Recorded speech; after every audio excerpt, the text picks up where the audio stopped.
Heavenly Father, Lord God, we thank you, Lord God, for this wonderful thing, Father God. Dagan salamat po Diyos sa another day yung ihatag ka ng Lord God. It is a blessing for the O God niya. Sa among pagpatawid God na ani sa among maayong kanawas, Father. Lord, we welcome you in this place, Father O God. We welcome you, Holy Spirit. Hallelujah. Lord, we thank you, Lord God, that today, Lord God, is the day that we will celebrate, Lord God, that we will rejoice, Father O God. And Lord, today, Father O God, we pray Ginoo, ikaw Diyos, ang magalihok sa among panibahon, Father God. We pray for our brothers and sisters, Lord God, nga padulong pa ng Lord God, dili sa imong balay anak kuan, and Lord, guide them and protect them, Father God. Even, Lord God, kami nga na Andre, Lord, we pray, Lord God, for your anointing, Ginoo. We pray, Lord God, for the Holy Spirit, Lord God, nga kanunay magalihok, Lord God, sa mata ko sa kanamo, Lord. Ikaw, O Diyos, ang magpabati ka na po, Lord God, sa imong gugma, Lord God, today. And we pray, Father O God, that we will fill, Lord God, with the Holy Spirit, Lord God, and dili kami muli Ginoo nga empty, Lord God, but uli kami, O Diyos, nga puno, Lord God, sa imong presensya, Lord God, puno, Lord God, sa imong gugma, Lord God. And even we pray, Father O God, for the word, Ginoo, nga imong giandang mabutada alang anak, O Diyos. Ngayon, O Diyos, maghahatag ka ng o kalipan, Lord God, as we accept, Lord God, this word, Father O God. Lord, this morning, Father O God, we glorify your name, O God. We magnify your name, Jesus, and we declare, Father O God, that you are the King of Kings and the Lord of Lords, ang mga pinaguli. Uminitanan ang mga ginabalit, ya kanimo, dumog, dimaya, in Jesus' name we pray. Amen. Amen.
pagtutong sa mga pag-ampo, O Diyos. So Lord, this morning, Lord God, bago kami mag-atubang hinatan mo, Lord God, bless our heart, Father, O God, so that your word, Lord God, ang matugang ka pumunta na, Lord, mag-penetrate sa among heart, Father God. Lord, remove, Lord God, every sin na nasa among heart, Father. Remove every spirit, Lord God, that is not belong to you, Father, O God. Tanggalan ka na yung mga kasalanan, Lord God, so that we can accept, Lord God, we can hear your word, Father, O God, we can understand your word, Father, O God. And Lord, this morning, ayaw tubukin, Father, O God, ang yawang, Lord God, na magalingkong sa ang kinabuhi, Lord God. Ayaw tubukin, Lord God, ang yawang, Lord God, to enter your word, Father, O God, to accept your blessing today, Father, O God. And Lord, we pray, Father, O God, na kumusa man Ginoo ang mga angay ng pagkatanggap this morning, Lord, speak to us, Father, O God. Speak to us, Lord God, and we pray, Father, O God, na pilitan ng Diyos ang mga surrender kaya tayo marunong na, Lord God.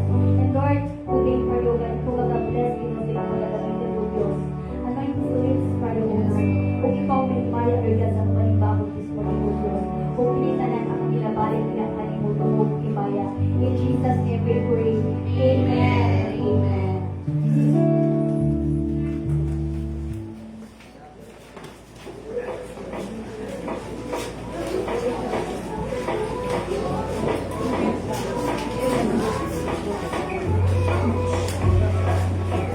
Welcome to All Nations Full Gospel Church. We're glad you could join us today. We know God has a plan and purpose for your life right here as you join our worship experience. We are a spiritual family where everyone is loved and accepted. It is our passion to train and raise leaders for the body of Christ to help them discover their God-given talents and abilities. We are a house of prayer for all nations of the earth, and together we believe that the good news of Jesus Christ must be shared all over the world. We invite you to partner with us, and on behalf of our global church family, we welcome you to All Nations Full Gospel Church.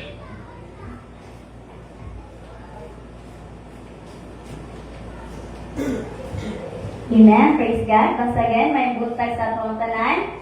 No, good morning everyone. No, siguro kung observe niyo wala ang our Reverend Cynthia Versalas and the rest of the team no kay today manggod ang celebration sa tuwang daughter church dito sa Vista. So karon lang ilahang pag-celebrate sa ilahang Thanksgiving Day no kay sa tuwa sa December 14th month. So sa tuwa mga regular announcements. Every Wednesday is our midweek service. Mag-start kita of 6:30 in the evening. So we encourage everyone to please come to diri sa ato ang balay alampuan no kay Bible study man pud na siya nung adlaw. So that's the time no, that we can share no kung say mga insight nato, no say mga revelations sa Ginoo sa matag usa sa tuwa. Mag-start na siya of 6:30 and it will end ng 8 p.m. So madali lang siya. Then every Friday is our prayer meeting. No? So mag-start po kita 6:30 sa gabi. So we encourage everyone to please come and enjoy sa atuang prayer meeting kay daghan kayo tag dapat iampo no dili lang sa atong personal but no sa ato mga paligid no our nation. So nag-end na yesterday is the last day sa atong Daniel's prayer and fasting no. So gahapon na to gi-celebrate ang atuang Sanctification Day. No, so we thank you no sa mga nag-participate no sa atuang mga pag-ampo. So this morning, no, kay naatay, bisita, no, we would like to welcome our visitor, Miss Maricel Mauricio. At ito po dito, natin pa-recognize pa po, ma'am. So welcome, no, to the NFGC, no. We are blessed, no, nga naakadiri, no. We hope nga dili ka ng the last, no, wato kadiri, bag sinugdan na, no, sa imuhang pag-fellowship, no, kauban ka na mo. So sa mga additional announcement po natin, sa this month of December, so tomorrow kay December na dun ta, no, na-approaching na dun ta sa Christmas, ilang ka days na lang. So sa ato ang follow-up nung nakana for our event is coming December 14. Sa ato ang gift, no, everyone, we encourage na mag-join no, sa ato ang exchange gift worth 200 pesos. So, pinises lang siya, no, kay dili naman tayo na dili na ta magbunong tayo pangalan.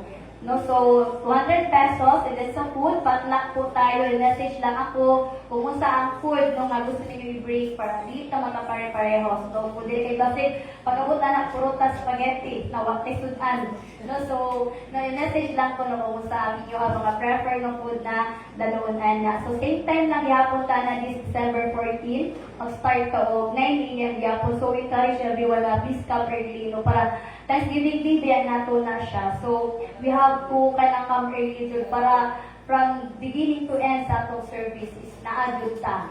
No, so kay naaman tayo kanang guest speaker anak nga adlaw. No, so that day no, encourage ko naman kasi sa to bring fruits or anything that they could offer no sa altar. So far mura na siya mga announcement no the month of December. No, and today no I believe no na we are all excited. Are you excited to hear the word of God?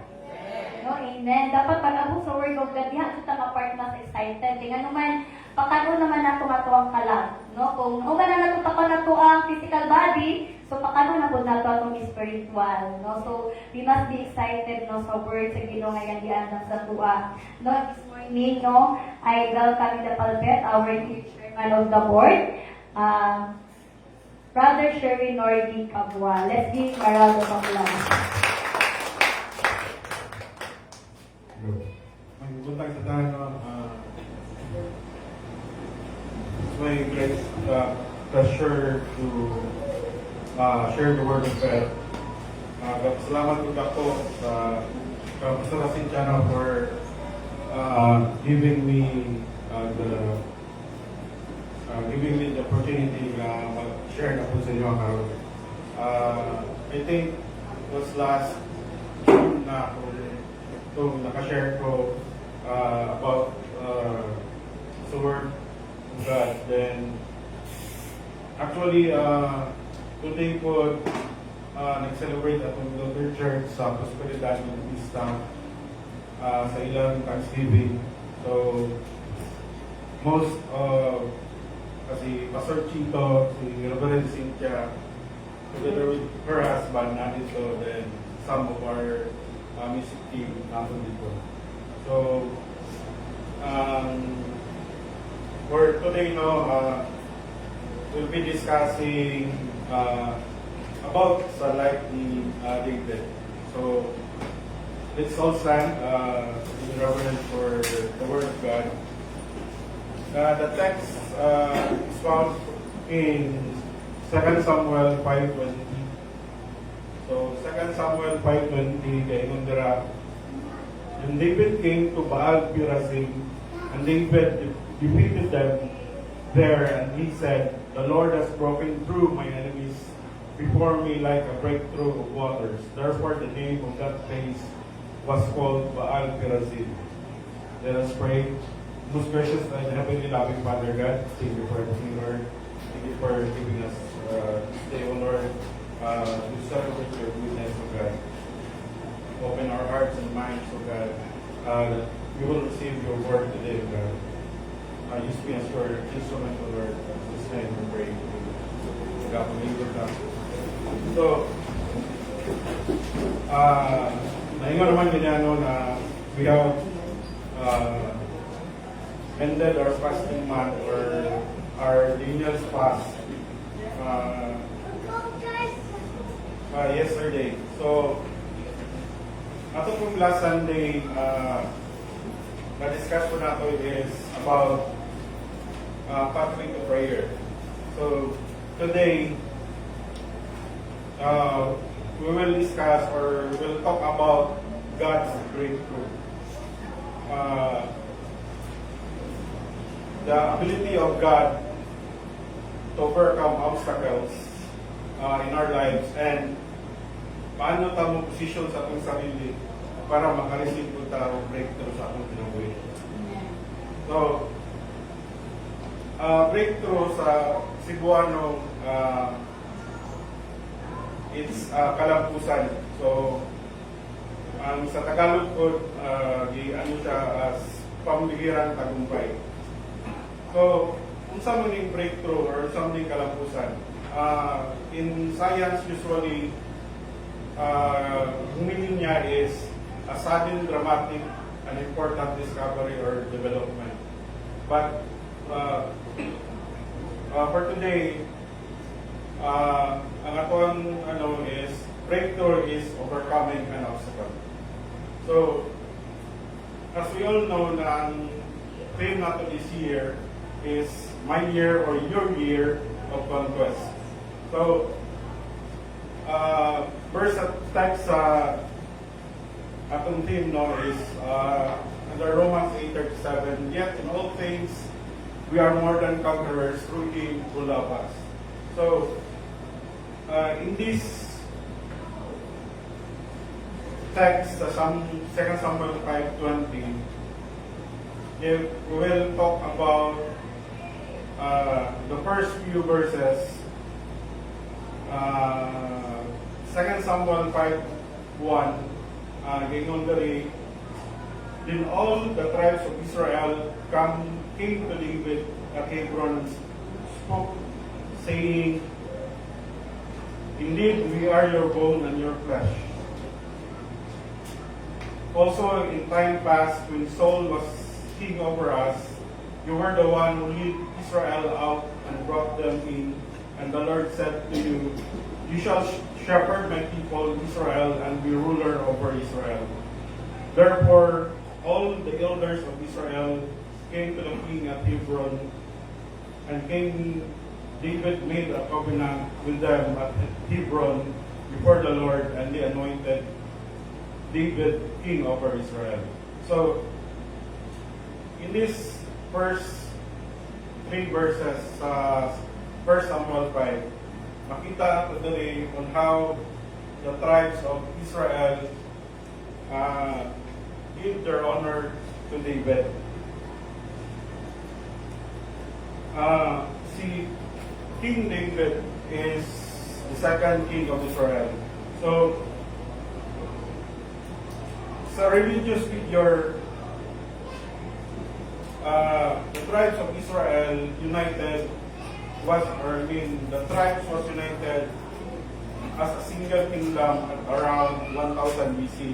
So, si David ra nakapag-unite sa 12 tribes of Israel. Sa history, sa biblical book, ang 1 Samuel o 2 Samuel talks about the life of David. So, before naging king si David, David is the youngest son of Jesse. So, ang trabaho ni David before was to shepherd, or is a shepherd.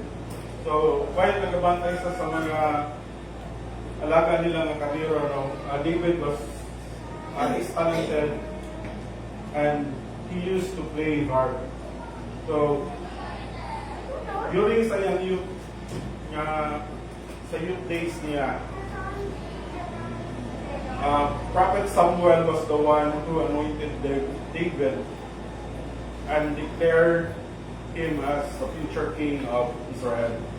So, known ni si David as a hero sa Israel during the time na ang Israel nag-face of war between Palestine and war between Goliath. So, dito nakita ni David kung unsa niya pagpili si Goliath. So, dito siya known sa Israel na the one who defeated Goliath. So, ang favor sa Ginoo naagyod sa life ni David. So, he was called a man after God's own heart. So verse 4 is 2 Samuel 5:4. David was 30 years old when he began to reign. So, and he reigned 40 years. So, itong era nga si King Saul pa ang nagdala sa Israel kay tungod nga napili ni David tong si Goliath. After ato nga mga paghitabo, nagkaroon ng jealousy ang heart ni Saul. So from that time, nagtago si David from Saul kay gusto man ni Saul pati si David. So katong time nga namatay na si Saul, i-declare si David as king. He was in the place called Hebron. So from there,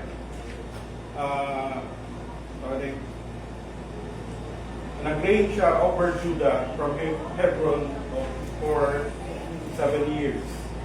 Then after that, for additional 30 years, nag-reign siya over Israel. Dito na siya sa Jerusalem. So, if we read 2 Samuel 5:18 to 20, ngunit tayo kung i-attack ko siya sa Palestines, time na ni David. So verse 18, the Philistines also went and deployed themselves in the valley of Rephaim. Verse 19, so David inquired of the Lord, saying, shall I go up against the Philistines? Will you deliver them into my hand?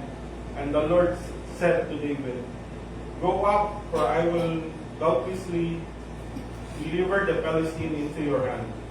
So 20, so David went to Baal Perazim, and David defeated them there. And he said, the Lord has broken through my enemies before me, like a breakthrough of water. Therefore, he called the name of the place Baal Perazim. So verse 19, makita natin today ang character ni David. So, makita natin na before ni-atake si David or before niya nakik-war sa Palestine, the good thing sa young character is he asked God for help. Before he decided to go to war, or before he stepped into anything na iyang buhaton, he asked God for help. So he asked God for direction kung saan niya pag-tackle sa battle between Philistines. So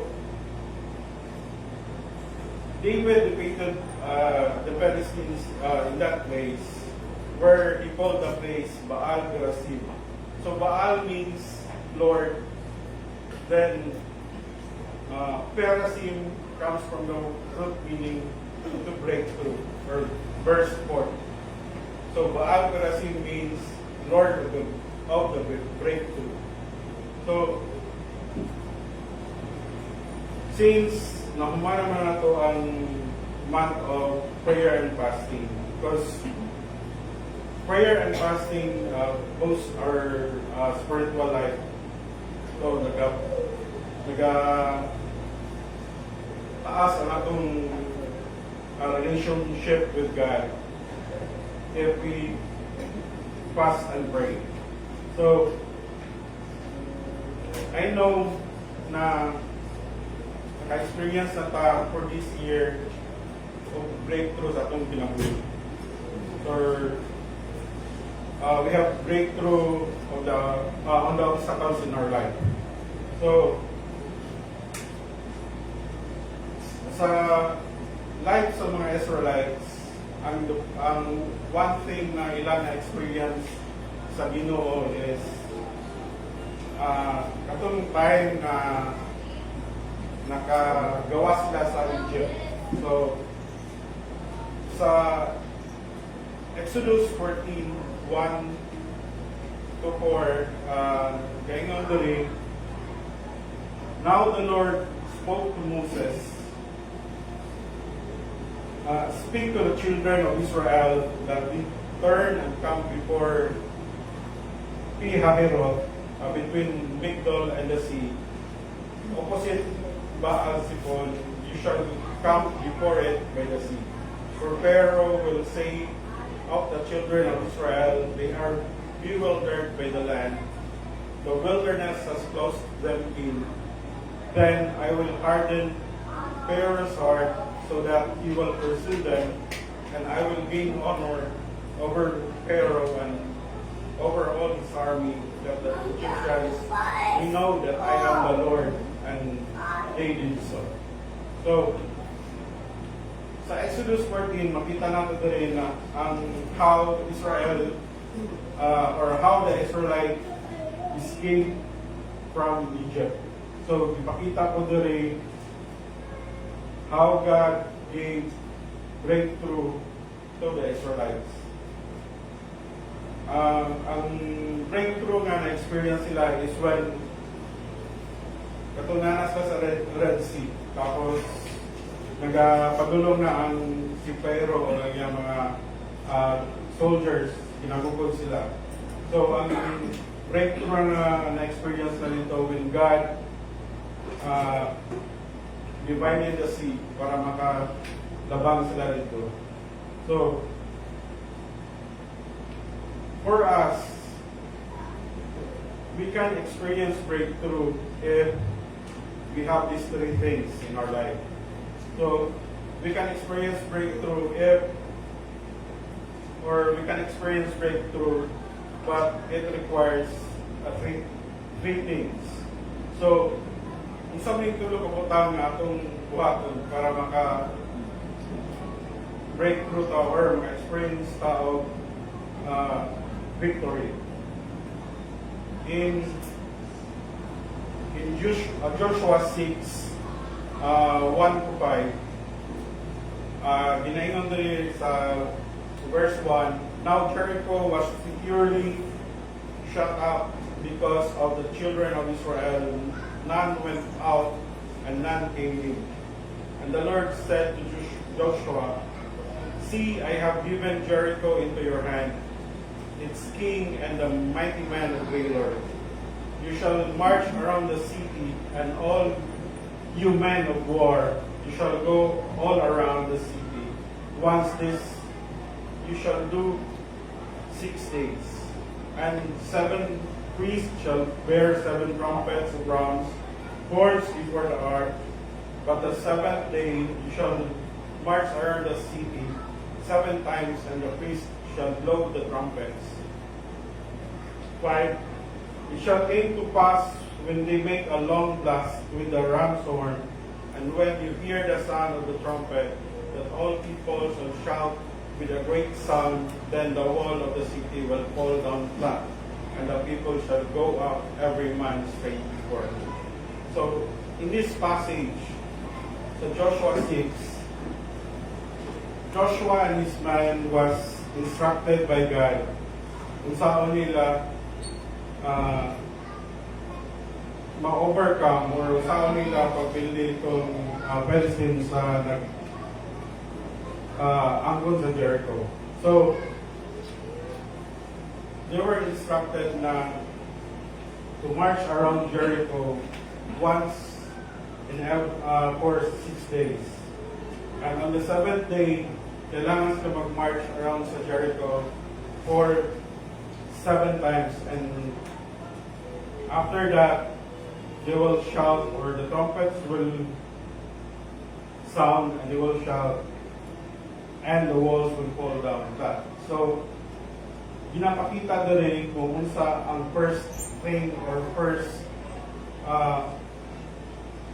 point na kung kailangan ma-acquire or kailangan nga nasa tuwa so that we can experience breakthrough or we can be victorious on the obstacles of our life. So, point 1, kita nila is breakthrough requires faith and obedience.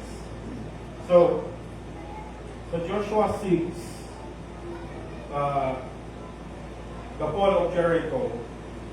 So God gave Israelites unconventional strategy. So unconventional because it requires faith, obedience, and persistence. So God required them to march around Jericho. And God caused the walls to fall. So kung wala ni ituman or dito sila Jericho, ang iyang mga soldiers sa instruction sa Ginoo, dili dito lang maanggod ang kalaugan sa Jericho. So sometimes in our life, dili ta maka-experience o kadaugan or dili ta maka-experience o breakthrough because we did not follow specific instruction.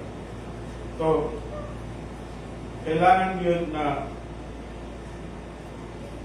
our faith is strong and we follow specific instruction given by God, or we have an obedient heart.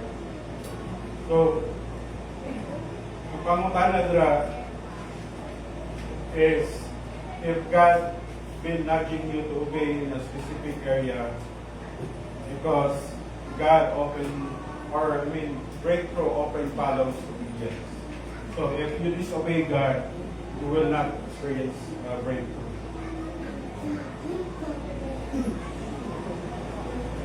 In Luke 18, 1 to 8, giingon diri, then he spoke a parable to them that men always ought to pray and not lose heart, saying, there was a certain city, a judge who did not fear God nor regard man. Now there was a widow in the city, and she came to him saying, get justice for me from my adversary. And he would not for a while, but afterward he said within themselves, though I do not fear God nor regard man, yet because this widow troubles me, I will avenge her, lest by her continual coming she weary me. Then the Lord said, hear what the unjust judge said. And 7, and shall God not avenge his own elect, who cry out day and night to him, though he bears long with them? I tell you that he will avenge them speedily. Nevertheless, when the Son of Man comes, will he find faith on the earth? So, in this parable, sa Luke 18, 1 to 8, this is about the persistent widow. So, Jesus tells a parable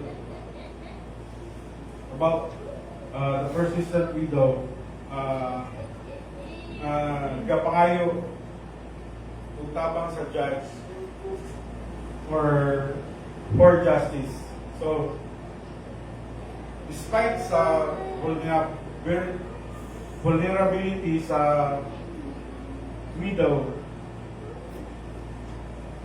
sige siya balik-balik o sige nag-approach ang judge demanding for justice sa iyang adversary. So, ang iyang relentless na petitioning eventually wears down the judge. So, kung judge nga wala itong compassion or wala siya sense of justice, kay tungod sa pagbalik-balik sa widow, i-give up na lang siya. Iyan na lang itabangan ang widow. So, being persistent is crucial because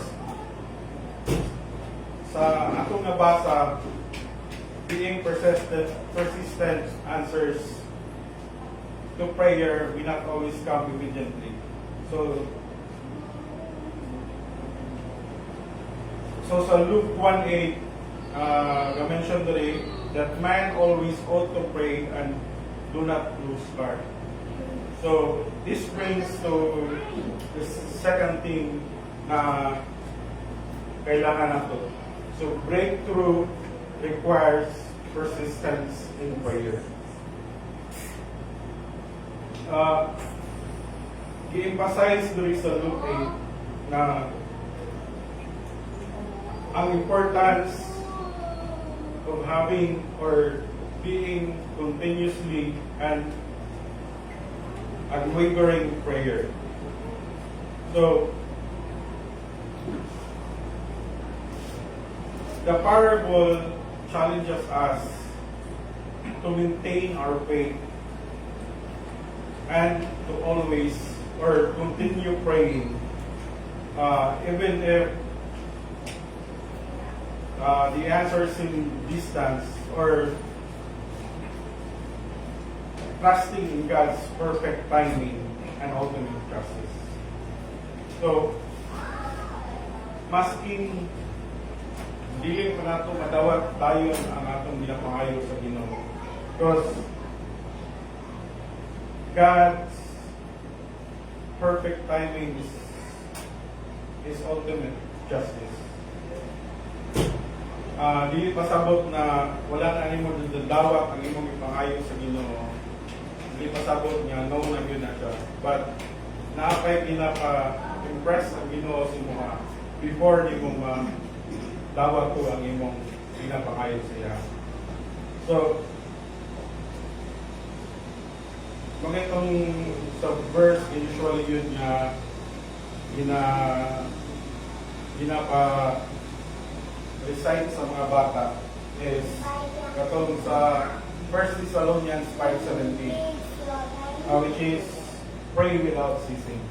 So, yun ang usual verse sa mga bata. So, it reminds us na to continuously pray for the things that we need. So, maka-experience ka of spiritual breakthrough if our lives or our faith to God is strong, and we always pray to God. So,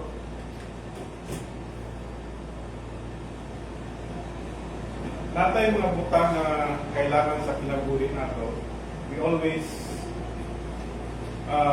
ask God for that na maabot din sa atong kinabuhi. For example, kung gusto nimo na maluwas ang imong mga relatives, so dili lang pwede na maampo ka for today na maluwas sila. Kaya hindi mo na immediate dahil mahatag sa Ginoo. So, kailangan yun na muampo ka until such time na makadawat sila diya sa Ginoo. So, even if makadawat na sila sa Ginoo, dinilig ka dapat mundang ampo sila. Because our God nang ginabuhat niya or ginahatag niya ang mabutan sa tuwa in His perfect time. So, hindi ta pwede maging or hindi ta masundog ka ng kaguhat kamad ba na ulat lang sa akin na mabot na. Because the things na atong kailangan, hindi mo na muabot sa tuwa if we don't do anything. So, dili mo makakaon kung dili ka mungit sa iyong sarili. So, kailangan yun na you will do things that will make you or have you experience na mag-breakthrough or kadaugan sa imong kinabuhi. So,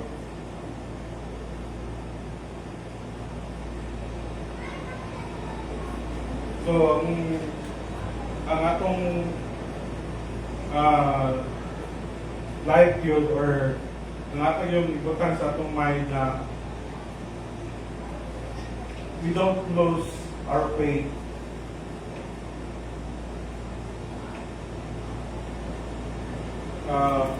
We ask God for help and direction.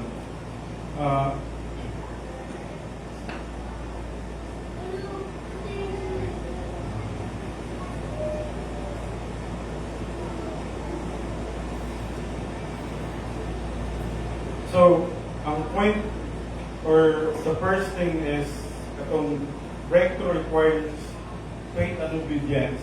Second thing is breakthrough requires persistence in prayer. And the last point is breakthrough requires waiting with purpose. So, one of the example in the Bible tungkol sa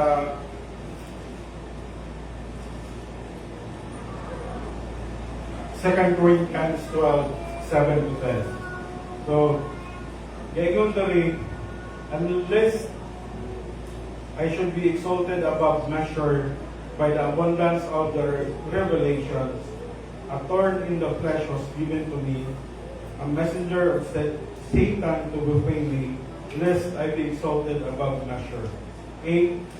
Concerning this thing, I pleaded with the Lord 3 times that I might depart from me. 9. And he said to me, my grace is sufficient for you, for my strength is made perfect in weakness. Therefore, most gladly I will rather boast in my infirmities, that the power of Christ will rest upon me. Sa 10, therefore I take pleasure in infirmities, in reproaches, in needs, in persecution, in distress, for Christ's sake. For when I am weak, then I am strong. So, ini nga passage talks about Paul. So,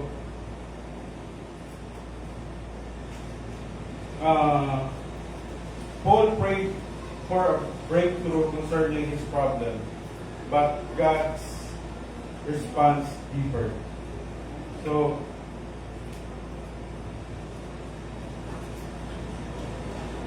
verse 7, natagaan si Paul of thorn in the flesh.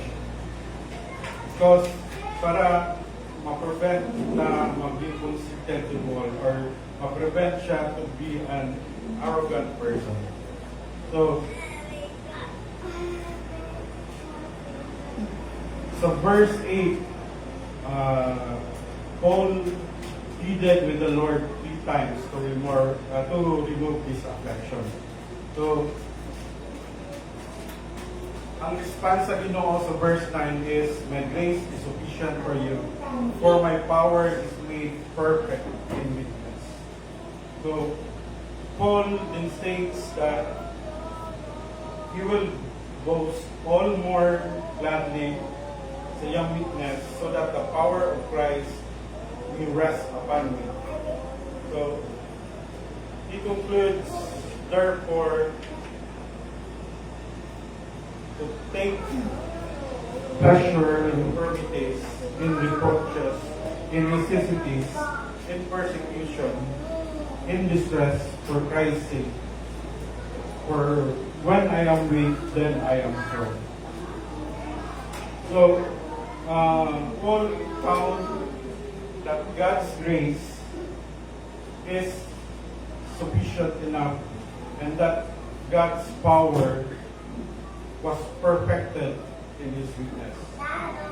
So, true breakthrough is not just about solving problems. Sometimes, ang real breakthrough na may experience nato is a new level of intimacy with God. So, as we persevere and wait with faith, the waiting, ang pagulat na to could be the time of deep spiritual growth. So, unang ginahingon ako nga, kung may ko nang Ginoo nga no for that time, pa-imply sa Ginoo si Moha na there is something God needed you to do, or napay buhato ng Ginoo si Moha. He is preparing you for a greater blessing to come. So, the 3 points na kailangan nato makinumduman before we can experience breakthrough in our life is breakthrough requires faith and obedience. Breakthrough requires persistence in prayer. Breakthrough requires waiting with purpose.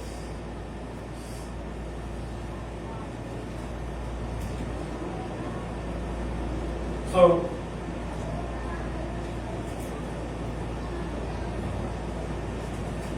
the greatest breakthrough that we have experienced, or the greatest breakthrough that occurred, is when God's resurrected, or it's through God's resurrection. So the cross, or when God offered Himself to the cross, our death of sin was gone, and God defeated the powers of darkness. So God offered His life for us so that we will be saved. Because Christ is alive, breakthrough is possible today. So we need to trust God's power over our own strength. Let's position ourselves through our faith, through prayer, and obedience to God. So don't forget and always believe that no situation is hopeless in God's eyes. So lastly, God is always there waiting for you to call on Him. So let's not forget that we need our faith to be stronger. We need to have an obedient heart. And we need to pray constantly or persistently for us to obtain victory or to experience breakthrough. Let us stand. Let's give 1 to 2 minutes. Please pray to God. Ask God for His help. Ask God for His direction in your life.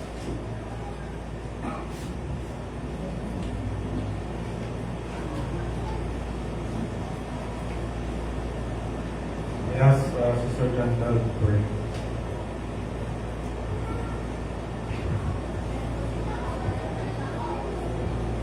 Yes, Father God. Lord, we thank you, Father God, for this wonderful day, Lord God. We thank you, Lord God, for the word ni Hawa ka ng Lord God this morning. Lord, we pray for you, O God, ikaw magatabang ka ng Diyos, and how, Father, O God, to acquire, Father, O God, this breakthrough, Lord God, sa mga kinabuhi. Hallelujah. Lord, this year, Lord God, the year of conquest, Father, O God, we want to live victorious, Father, O God. We want to live, Father God, in victory, Father, O God. And Lord, help us, Father, O God. Tanggala ang tanan niya mga strongholds, Father God. Tanggala tanan o Diyos, ang mga nagabot ka na mo, Lord God, na mag-stop, Lord God, na nag-hinder, Father, O God, aron ma-claim na mo yung mga breakthrough sa kinabuhi, Father, O God. Teach us, Lord God, to move forward, Lord God, and not looking back sa mga past, Father God. And Lord, help us, Father, O God, and we claim, Father, O God, kung unsa man ang mga blessings na imong gihatag ka na, we claim it, Father, O God. And Lord, we cast out, Father, O God, we cancel, Father, God, every spirit, Father, O God, na nag-hinder ini, Father God. Lord, we pray, Ginoo, ikaw maghahatag ka ng strength, Father, O God, that we can bear, Father, O God, that we can endure, Father, O God, kung unsa man ang mga kasulay na nag-atubang ka na mo, Father, O God.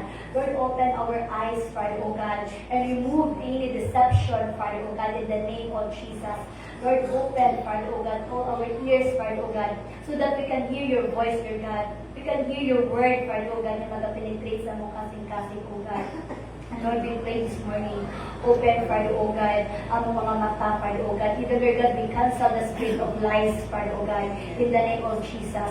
For your word is truth, Father, O God, and the truth will prevail, sa among kinabuhi, Father. And Lord, we pray right now, Father God, as we continue to live in peace, Father, O God, as we continue to live with you, Father, O God, ikaw, Diyos, ang maghahatag ka ng Ginoong armor, Lord God, so that every day, dear God, we could praise you every day, Lord God, we could give thanks diha kaning, O Diyos, and every day, Father, O God, makita ka ng ang victory sa among kinabuhi. Lord, we pray, Ginoong, that you will help us, Lord God, to overcome everything, Ginoo, nga naapa ka ng, O Diyos. Especially, Lord God, those things, Lord God, na wala ka ni Maya, O Diyos. Because these things, Father, O God, mo ni siya nagahinder ka na, O Diyos, na mag-play na mo yung breakthrough, Father, O God. The spirit of pride, Father, O God. The spirit of disobedience, Father God. The spirit of division, Father, O God. Disloyalty and unfaithful diha ka ni, O Diyos. Lord, we pray, Father, O God, na tinitanan, O Diyos, imong pagatanggalon ka ng, O Diyos. And help us, Father, O God, na kami magalakaw, Lord God, sa matarong, Father God. In the name of Jesus, Lord, ikaw, O Diyos, ang maghahatag ka ng, O Diyos, kung kinabuhi, Lord God, na walay katapusan, Father. And Lord, help, Father God, each and every one of us, Ginoo, na kami, Lord God, na ay persistent, Lord God, in prayer, Father, O God. Na kami, O Diyos, na ay faith and obedience, Father, O God. And kami, Father, O God, sa among pagbulat, makita na mo ang purpose, Ginoo, sa mga unanswered prayers, Father, O God. Help us, Lord God, and teach us to wait, Lord God, sa mga unanswered prayer, Lord God, sa mga waiting pa, Ginoo, nga ginaampo na mo. Because we believe, Ginoo, wala minimo gitawag, Lord God, for nothing. But gitawag minimo for God, kay na ang purpose ang mga kinabuhi, Father. And Lord, this morning, Lord God, we claim that purpose and we live with that purpose, Father, O God. O kinitanan, O Diyos, ang ginabalik niya kanimo. Lungog, himaya, in Jesus' name we pray. Amen. Amen. So mag-aadto kita, magalikod kita, o mag-aadto kita sa paghatag sa ato ang mga apili. Because I believe, no, that one of the breakthrough na maklaim na to is giving back what is due to God. No, because all the blessings na naapod sa tuwa, no, iya na sa Ginoo. So this is the time that we can give back kung sa ang para diha sa Ginoo. Ako minatawag si Sophia to lead us in prayer.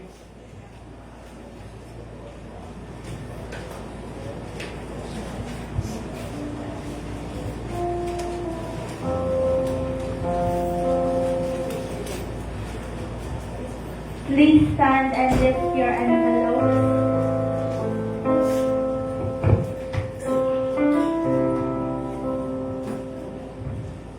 Let us pray. Heavenly Father, we thank you for the blessings you have given to us. May you continue to bless us, Lord, and please bless the hands that serve and give to you, Lord. Lord, we thank you for this day, Lord. We pray. Amen.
Amen. Let us all stand now as we end our service in prayer.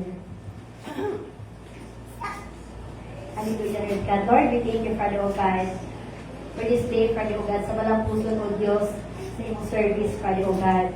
Lord, we thank you, Lord God, for the moving of Holy Spirit, Lord God, that is always with us, Father. Lord, we thank you, know that this morning, is wala na yung hawak ang tanan, O Diyos, na mong pag-adto diri. Lord, we pray, Father, O God, as we face, Lord God, another day, Lord God, another week, Lord God, another month, Father, O God. We pray, Lord God, that be with us, Father.